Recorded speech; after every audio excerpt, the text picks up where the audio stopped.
Sleep is the period of rest for the body and mind. That's when you really rest your body. Okay? Usually about 6 to 8 hours of sleep is enough for anybody. Okay? The older you get, the more sleep time that you lose. People who are older sleep less.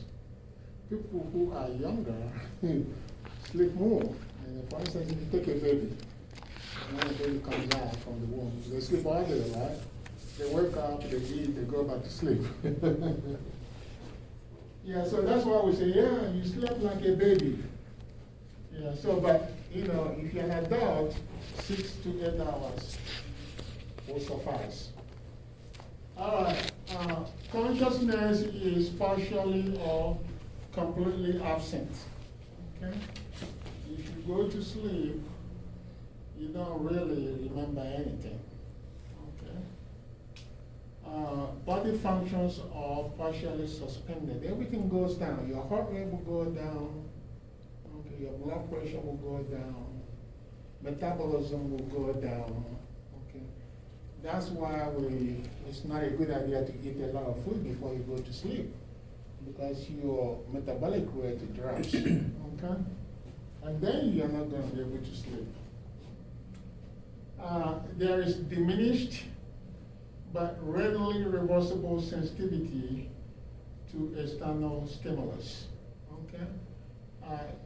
If you're sleeping, somebody can actually walk into your bedroom, take your money and walk away, and you never know it. And you wake up, what, I thought I had it here.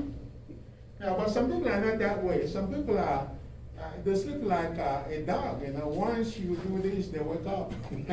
I'm not that kind of person, you know. If you want to kill me, just, you know, tell me when I'm sleeping, because I don't know what's going on. Yeah, so it depends. My mother doesn't sleep. You know, even if once you turn on the light, she wakes up. I'm like, how do you do that? All right. Now, there are 2 stages of sleep. We have what they call the REM sleep, rapid eye movement stage of sleep. So in this stage of sleep, your eyelids are closed, but there is rapid eye movement. Okay? So your eyeballs are still moving, but the eyelids are closed. Isn't that something else? Who would have imagined that? There is diminished muscle activities, but the brain activities are the same as during wakefulness. Okay? Your brain is still working, like if you're still awake. Okay? This is the stage of sleep that dreams occur. That's when you dream, in your rapid eye movement sleep. REM sleep is the second phase of sleep. So once you fall asleep, you go into deep sleep, which is the non-rapid eye movement sleep, the deep sleep. And then you circle over to REM sleep. Okay, so that's the second phase. So people fall asleep, they go to deep sleep, and then they come back. You have to go from non-REM sleep to REM sleep, back to non-REM sleep. As long as you're going back and forth between the 2 stages of sleep, then you don't have any sleep disorder. Okay? And that is what they do when they do polysomnography. They want to monitor your sleep to see if you're going through the stages of sleep. Okay? That is the part of respiratory therapy that I will never work in. You know, why would I be monitoring somebody go to sleep while I'm awake? Brian, can you do that? I don't know. But yeah, you can do it. It's not that bad. You can do it. You know, one thing with doing sleep study is that, I mean, you can hook your patient up and everything, have them going, and then you can get on the computer and start playing games.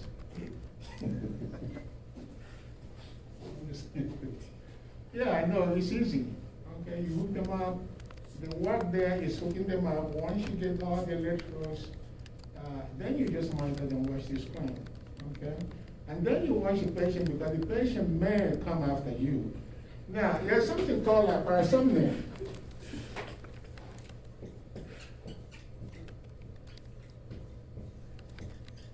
Now, parasomnia is abnormal behavior during sleep. There's something called sleepwalking. People are sleeping and then they're walking alone.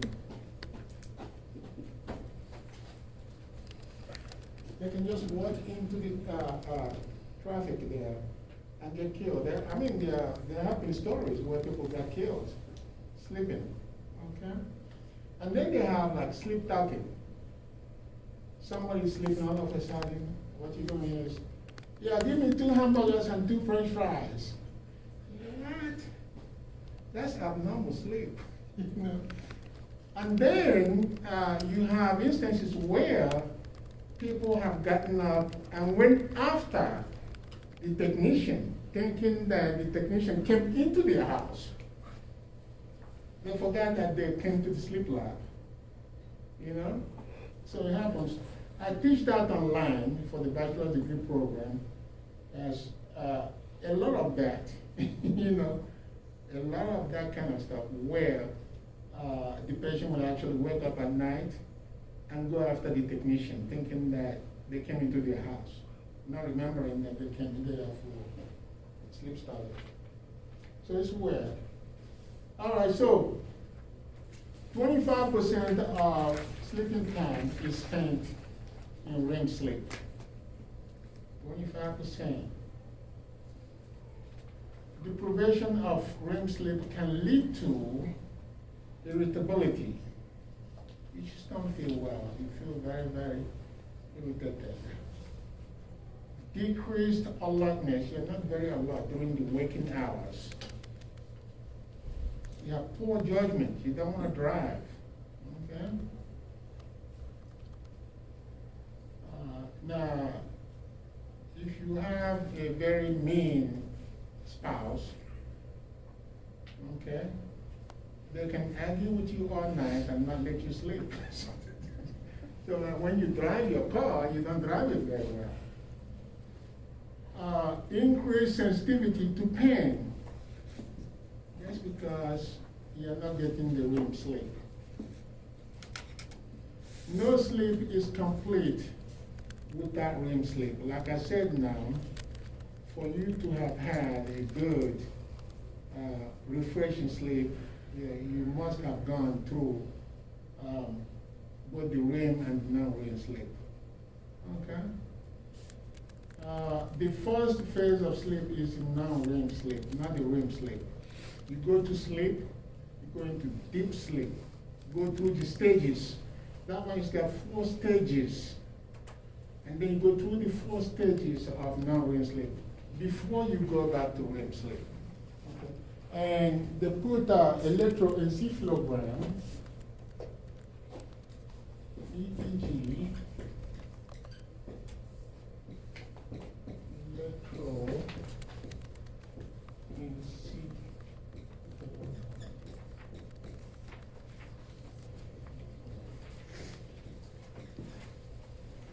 they put those electrodes in your head.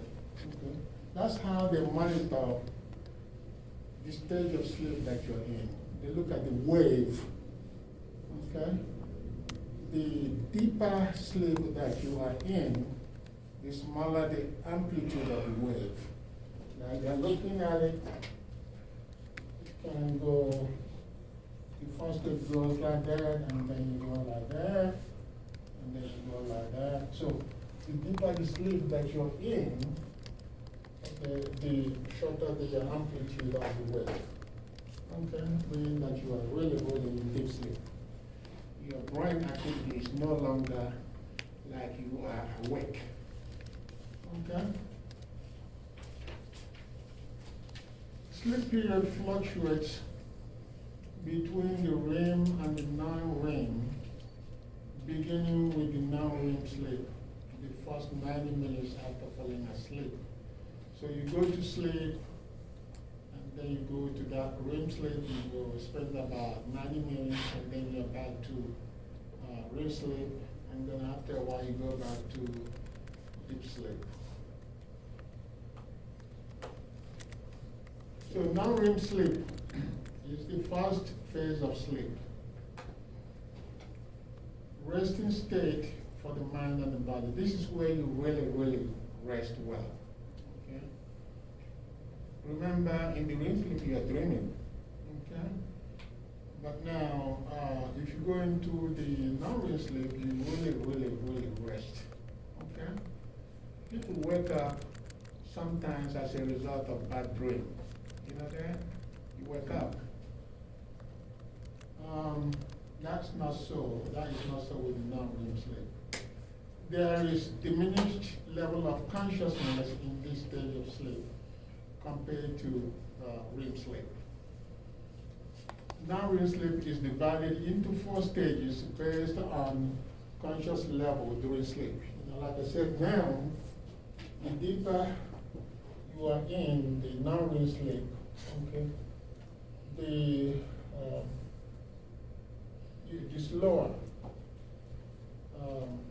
slower your brain activity. Okay? In other words, you're not so much connected to the outside world. Okay? Anymore. 75% of the sleeping time is spent in this phase of sleep. Okay, so you spend more time. And the monitor that in the sleep lab when they do polysomnography. Okay? How long are you doing this? Okay? Because if you're not getting up to 75% of your sleeping time in the non-REM sleep, then you have a sleeping disorder. Okay, they monitor all of that. People go through the 4 stages of non-REM sleep before switching to REM sleep. Determination of the stages of the non-REM sleep is done by the electroencephalogram. No sleep is complete without non-REM sleep. Okay? If you're not going into the non-REM sleep, then you have a sleeping disorder. Okay? Now let's talk about sleep hygiene. Sleep hygiene is like everything that you have to do yourself to improve the quality of your sleep. Okay? Things that you should avoid to improve the quality of your sleep. Okay?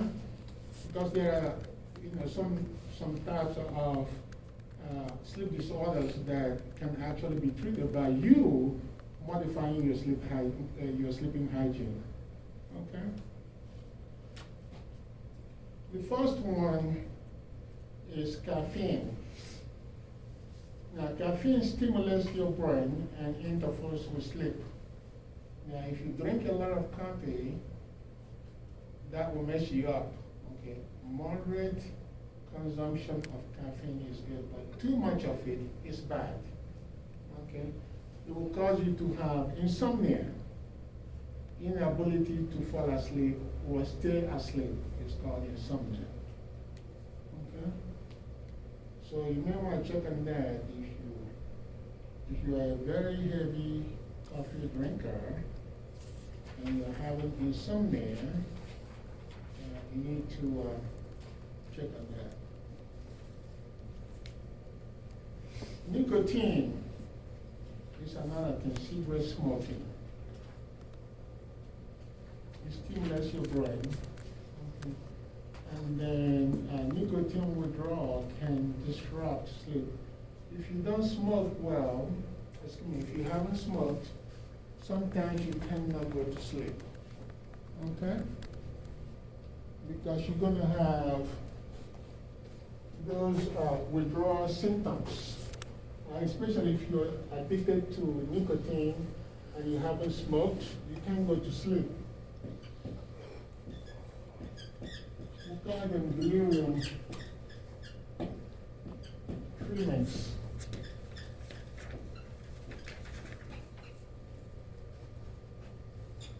You have like agitation.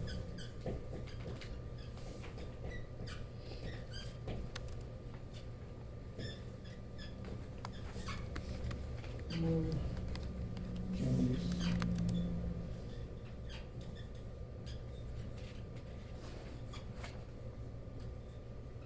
Restlessness.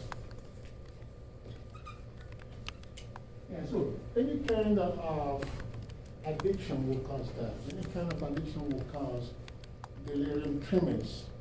Like if you are a heavy drinker, alcohol, okay, and you haven't had it for a while, you are not going to be feeling well. Like I said before, if you go to the hospital, you can actually see if somebody is an alcoholic, the doctor can actually prescribe for the patient to have beer every 4 hours or every 2 hours or whatever. Because if they don't get it, they were never going to cooperate with the healthcare professionals. They may slap a nurse. Get out from my room. Or maybe if they are heavy smokers, the doctor can actually write down and say, well, allow patient to go out and smoke 2 times a day or 4 times a day. Because they gotta get in some nicotine and feel good and feel good. Okay? But nicotine is not good overall. I remember I smoked for 25 years. And I stopped when I moved to Albuquerque. I think I told you the story, right? Yes, and I'm glad that I quit. If you quit smoking, you'll be able to see your grandchildren. But if you're smoking, you may not see them sometimes. Now, some of these are COPD patients. All that they hear is that cigarette is bad, but they don't really know what it does to their lungs. So if you show them a picture, say, well, look, this is the way your lungs are right now, they will quit smoking. Okay? So that's the thing now. And in pulmonary rehab, they show them a lot of pictures. Okay? So this is what your lungs look like right now. But when you quit smoking, you're going to look this way, you know? Oh, alcohol. Alcohol is another thing here. Alcohol slows your brain down. Okay? Initially, it will make you fall asleep. Yeah, if you're drunk, you go to sleep, but sometimes it will wake you up at the middle of the night. And then you can't go to sleep anymore. Okay? For a good night's sleep, avoid alcohol 4 to 6 hours before sleep. I don't like that. I'll drink anytime I want to. Meals. Heavy meals. Remember, digestion or metabolic rate goes down when you go to sleep. So if you eat heavy meals, you can go to sleep. So, but if you eat very lightly before going to sleep, you sleep better. Okay? Environment is another thing. Comfortable bed without roaches. You don't want something going on. You'll be doing that all night, right? Make sure you have a comfortable bed, all clean and kind of cool a little bit. I like my bed early in the morning, you know, when the temperature has dropped. Sometimes I don't want to get up and take a shower to come here, but that's when the bed feels pretty good. So, but if you have a comfortable bed, you sleep better. That's a way to maintain good sleep hygiene. Quiet room. Now, it depends on the individual, because now some people can sleep even if, you know, they're playing basketball game in their room. I'm not that kind of person. Any slightest noise will wake me up. or will make me not to sleep. If somebody's in my house, I can't go to sleep. So, but it depends, okay? And now if you have quiet room, you tend to sleep better most of the time. Dark room, okay, now some people can sleep with their lights on. Kira, can you sleep with your lights on? No, it's gotta be Yeah. pitch black. See, I have to have mine off, the whole house, okay, before I can go to sleep. Okay? And now another thing is like a bedroom TV, okay, will mess you up too if you have a bedroom TV, you know. That will mess you up. You don't sleep well.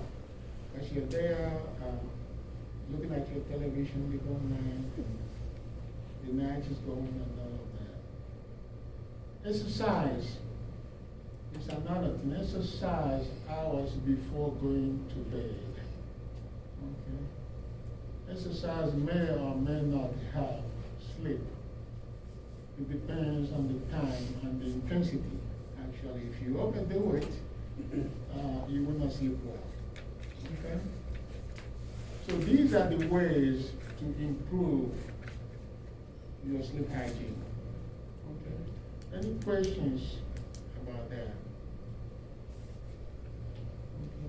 Okay. There is a sleep disorder called the shift work.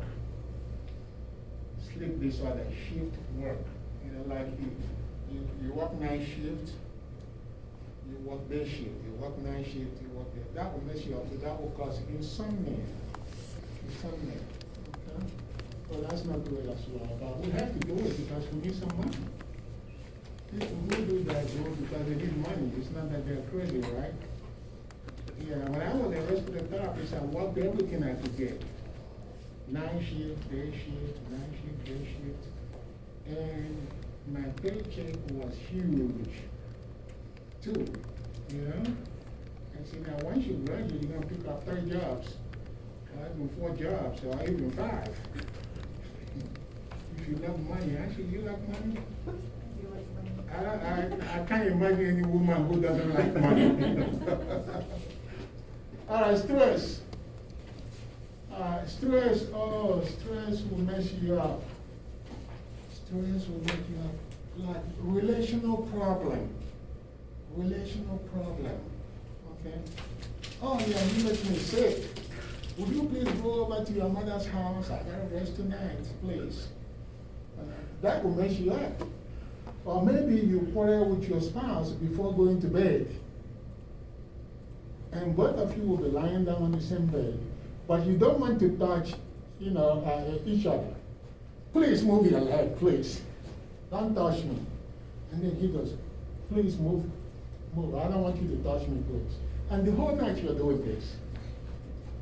The whole night you're doing this. And then you wake up not feeling well. I know, Alexa, you do that. Are you married? Mm-hmm. You ever do that? Like when your husband makes you mad? Could you please go to the other room and sleep tonight? I don't want to be bothered tonight, please. Will I do that? No, that's why I work night shift.